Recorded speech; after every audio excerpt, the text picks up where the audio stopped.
यहाँ पर ये समझने वाले हैं कि नाइन्थ हाउस लॉर्ड के क्या इफेक्ट्स होते हैं डिफरेंट हाउसेस के अंदर और वो कैसे आपको फेवर करते हैं। नाइन्थ हाउस जैसा कि आप जानते हैं कि आपके भाग्य को कंट्रोल करता है, आपके पिताजी के साथ आपकी बॉन्ड को कंट्रोल करता है और साथ ही साथ आपकी स्पिरिचुअलिटी को कंट्रोल करता है। हम इसको अंडरस्टैंड करेंगे डिटेल में और हम समझेंगे कि इसके इफेक्ट्स क्या हैं डिफरेंट हाउसेस के अंदर। तो शुरू करते हैं। अगर नाइन्थ हाउस आपकी कुंडली के फर्स्ट हाउस के अंदर ही बैठे हुए हैं तो यहाँ पर ये बहुत ज़्यादा फेवरेबल पोजीशन हो जाती है और ये बहुत अच्छा राजयोग बिल्डअप कर देता है।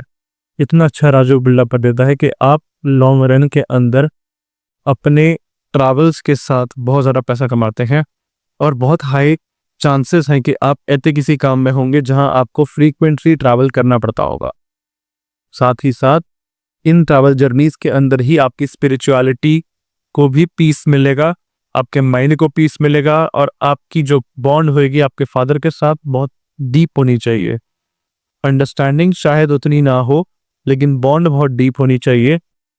इसका सिंपल सा मतलब ये है कि आप बहुत ज़्यादा केयरिंग होंगे उनके लिए और आप बहुत ज़्यादा टेंशन्स लेते होंगे उनकी हेल्थ के बारे में या उनके बारे में। यहाँ पर बहुत ज़्यादा फेवरेबल हो जाता है कि अगर आप अपने फादर के साथ उनके ही बिजनेस में एंटर कर जाएं तो ये इन द लॉन्ग रन आपको बहुत अच्छी ग्रोथ दे देता है। सेकेंड चीज़ यहाँ पर जो है वो है कि आप यहाँ पर स्पिरिचुअली अपने धर्म की तो रिस्पेक्ट करेंगे ही करेंगे, दूसरे धर्मों की भी रिस्पेक्ट करेंगे। अगर आप ऐसा नहीं करते हैं तो आप फाइनेंशियल डैमेजेस आपको बहुत ज़्यादा स्ट्रॉन्ग आएगी, आपका लक आपको फेवर करना बंद भी कर सकता है। नेक्स्ट हम मूव करते हैं। अगर नाइन्थ हाउस लॉर्ड आपकी कुंडली के सेकंड हाउस में आके बैठ जाते हैं, second house, house of gains, house of money, house of assets, इस हाउस के अंदर अगर आकर आपके नाइन्थ हाउस लॉर्ड बैठ जाते हैं तो यहीं पर आपका बहुत अच्छा योग बन जाता है कि आपका भाग्य हमेशा आपका साथ देता है आपको और धन अर्जित करने में।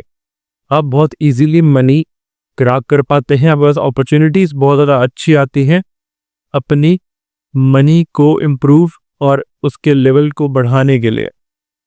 यहाँ पर एक छोटी सी चीज़ का ध्यान देना है कि अगर कोई व्यक्ति आपके आसपास है जो धार्मिक नहीं है उसको उल्टा नहीं बोलना, क्योंकि वो उसका पर्सनल बिलीफ है। नाइन्थ हाउस लॉर्ड जब सेकंड हाउस में आके बैठता है तो धार्मिक बिलीफ को बहुत स्ट्रॉन्ग कर देता है और व्यक्ति अपनी वाणी से अपना बिलीफ दूसरों पे इम्पोज करता है। फैमिली के अंदर तो ये करना बहुत जेन्युइन है और बहुत नॉर्मल सी चीज़ है, लेकिन आप ये चीज़ आउटसाइडर्स के साथ मत करिएगा, बाहर वालों के साथ मत करिएगा, क्योंकि उसका सिंपल सा कारण ये हो जाता है कि वो इससे खिंचना स्टार्ट कर देते हैं और शायद आप अपने फाइनेंशियल गेम जो आपने उनसे लेना होगा वो आप अपना इजीली नहीं ले पाएंगे। तो अपनी पर्सनल लाइफ, स्पिरिचुअल लाइफ और प्रोफेशनल लाइफ को बहुत अलग रखना आपको सीखना पड़ेगा यहाँ पर। इसके बाद हमारे पास आता है कि अगर नाइन्थ हाउस का लॉर्ड आपकी कुंडली के थर्ड हाउस में बैठा हुआ, थर्ड हाउस अब बिल्कुल ऑपोजिट हो जाता है उसके, नाइन्थ से बिल्कुल ऑपोजिट थर्ड हाउस हो जाता है और यहाँ पर बैठकर नाइन्थ हाउस का लॉर्ड आप तो बहुत ज़्यादा फेवर करता है, क्योंकि वो वहाँ बैठकर खुद को भी देख रहा है, अपने हाउस को भी देख रहा है। और कोई भी लॉर्ड अपने हाउस को देख रहा हो, चाहे वो जितना मर्जी नेगेटिव बैठा हो, वो वहाँ पर नेगेटिव रिजल्ट्स नहीं देता। तो भाग्य और मेहनत दोनों लिंक हो चुके हैं आपके। अपने भाग्य को अपनी मेहनत से बहुत इजीली जगा सकते हैं और आपके लिए अब ट्रैवल करना डबल कंपल्सरी हो चुका है, क्योंकि थर्ड हाउस आपकी लोकल ट्रैवल्स का होता है और नाइन्थ हाउस आपके दूर दूर ट्रैवल्स का होता है। और आपकी पढ़ाई भी आपके बहुत काम आएगी आपके काम के अंदर। ये आपको समझना पड़ेगा, क्योंकि धन अर्जित करने के लिए आपको अपने स्किल्स को बहुत अच्छे से यूटिलाइज करना है। अगर आप किसी क्रिएटिव मार्केटिंग जैसी फील्ड के अंदर हैं या क्रिएटिव फील्ड के अंदर हैं या आप एक्टिंग के अंदर हैं, सिंगिंग के अंदर हैं, तो ये जगह और ये प्लेसमेंट बहुत बहुत पॉजिटिव है आपके लिए और आपको बहुत अच्छी ग्रोथ दे सकती है। वो इसलिए क्योंकि लोग आपकी पब्लिक इमेज को बहुत ज़्यादा प्यार करते हैं। लोग आपकी पब्लिक इमेज को देखकर ही आपको ऑर्डर्स दे देते हैं। आपको आपकी जो फेस वैल्यू है वो बहुत ज़्यादा हाई रहती है लोगों के आगे।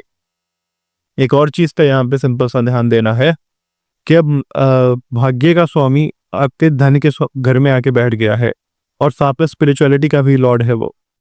तो इतना सा ध्यान रखिए कि अपने पर्सनल बेनिफिट के लिए किसी भी क्लाइंट को या किसी भी कस्टमर को या अपने किसी भी पार्टनर को आपने डबल क्रॉस नहीं करना, या आपने उसके साथ चालाकी नहीं करनी।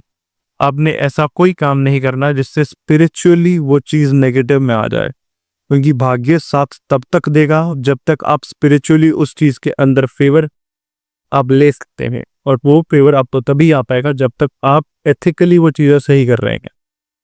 थोड़ा सा भी एथिकली गलत हो जाना यहाँ पर नेगेटिव हो जाता है। बाकी बातें करने में और लोगों के साथ आप घुलने मिलने में आप बहुत ज़्यादा अच्छे होंगे, बहुत ज़्यादा अच्छे से आप ये कर लेते होंगे। इसके बाद हम लोग मूव करते हैं कि अगर आपका 9th हाउस का लॉर्ड आकर बैठ जाता है आपके 4th हाउस के अंदर, माता के घर के अंदर, लग्जरीज के घर के अंदर, और यहाँ पर ये एक बहुत अच्छा योग बना देता है। 4th हाउस जैसा कि आप जानते हैं प्रॉपर्टी का है, गाड़ी का है, आपकी मदर का है। तो आप अपने काम काज को मदर के नाम से चलाएं तो ये बहुत ज़्यादा फेवरेबल हो जाता है, भाग्य ऑटोमेटिक आप पर आते ना स्टार्ट कर देता है। दूसरी चीज़ यहाँ पर ये आ जाती है कि अगर आप यहाँ पर आपका 9th हाउस का लॉर्ड बैठा है तो एक गाड़ी या एक प्रॉपर्टी या कोई व्हीकल आपका ऐसा जरूर होगा जो जब से आपने खरीदा है उसके बाद से आपकी ग्रोथ बहुत ज़्यादा अच्छी हो चुकी है।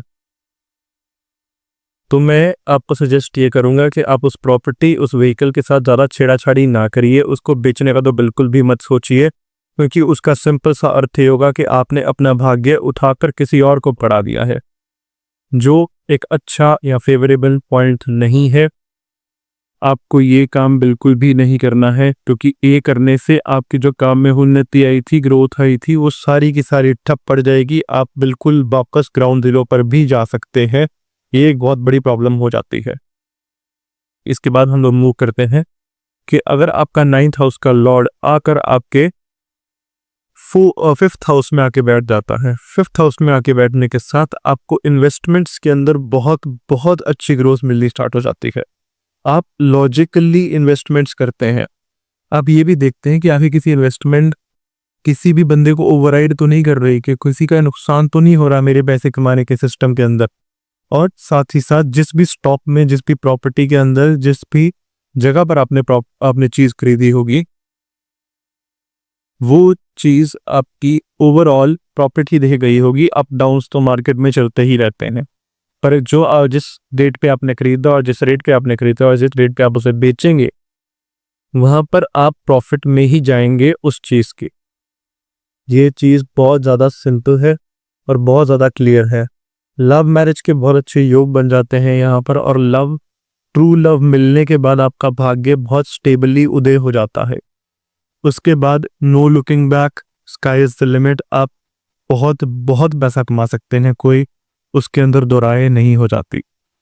उसके साथ साथ आपके जैसे ही बच्चे बॉर्न होते हैं, जैसे आपका जो फर्स्ट बॉर्न हुआ बेबी, जैसे आपका पहला बेबी बॉर्न होएगा, उसके बाद आपकी ग्रोथ बहुत बहुत ज़्यादा मल्टीपल टाइम्स एक्सपोनेंशियली बढ़ जाती है। यहाँ पर एक चीज का छोटा सा ध्यान आपको ये भी देना है कि आपको किसी भी हालात के अंदर अपना जो बेबी है या अपना जो बच्चा है उसको पब्लिकली डिसरिस्पेक्ट नहीं करना। देखिए कि एक फादर के लिए, एक मदर के लिए अपने बच्चे को सही रास्ते पर लाना बहुत जरूरी है। उसको डांटना भी पड़ता है, फटकारना भी पड़ता है, लेकिन पब्लिकली ये चीजें करने से बहुत बचें, नहीं तो भाग्य साथ देना बंद कर जाएगा।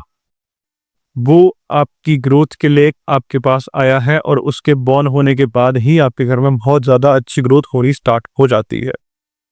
लेकिन आप उसको पब्लिकली डिसरिगार्ड करके, डिसरिस्पेक्ट करके, या उसको पब्लिकली, जैसे होता है ना कुछ होते हैं कि पब्लिकली थप्पड़ मार दिया, कुछ और कर दिया, चलो अब तो बहुत से पेरेंट्स ने चीज़ें बंद कर दी हैं, पर आपको इस चीज़ से जितना हो सके उतना बचना है। आपको ये चीज़ नहीं करनी, समझाना है, प्यार से समझाइए, डांट कर समझाइए, पर अंदर समझाइए, बाहर लोगों के सामने मत करिए। वो ठीक हो जाएगा, आपके अगेंस्ट भी खड़ा हो सकता है। इसके बाद आता है अगर आपका 9th हाउस का लॉर्ड आपके 6th हाउस में आके बैठ जाए। अगर 9th हाउस लॉर्ड आपके 6th हाउस में आके बैठ गया है तो ये ओवरऑल बहुत ज़्यादा पीसफुल प्लेसमेंट तो नहीं होती, क्योंकि स्पिरिचुअलिटी का लॉर्ड भी है, लेकिन लक का लॉर्ड आके एनिमीज के हाउस में बैठा है और हाउस ऑफ कॉम्पिटिशन में आगे बैठा है, तो लक बहुत ज़्यादा फेवर करने वाला है कॉम्पिटिटिव एग्जाम्स के अंदर। और आपके कोई एनिमीज हैं तो वो भी बहुत आराम से आप उन्हें डिफीट कर पाएंगे।